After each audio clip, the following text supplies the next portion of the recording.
Yeah, I'm just doing a real quick little review on Cinemaster 2. Pico EXO. It's not too bad of a little drone here. Really, the camera's nice on it. About the only things that I can say about it is the latency. Like when it gets away from you on your phone, like it's a little rough. But other than that, like the controller itself works fine. Just as long as you have the LMS going on the line of sight, which would tell you if you're actually, on your test, if you actually done your drone stuff. But other than that, I don't find it to be too bad of a drone.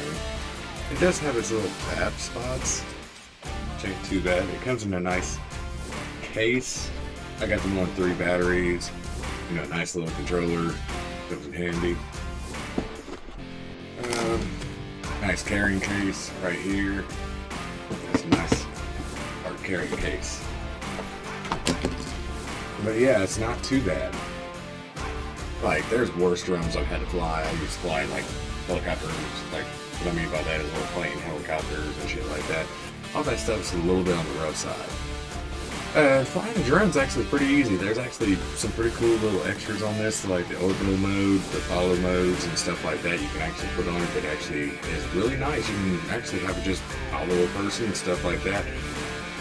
It can go at least a half-mile range out of the way, which a lot of times my phone cuts out before my controller cuts out. I ain't had the controller cut out, but I have had like little mini panic moments where it's like, oh shit, I can't see what the hell I'm doing on the camera anymore because it's too far out of my range. But it's handling just fine as long as it's in my line of sight.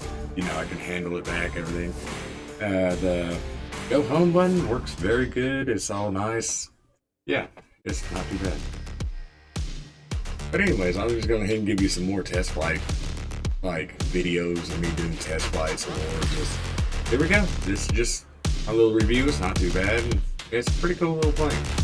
Or drone, you should say, not plane.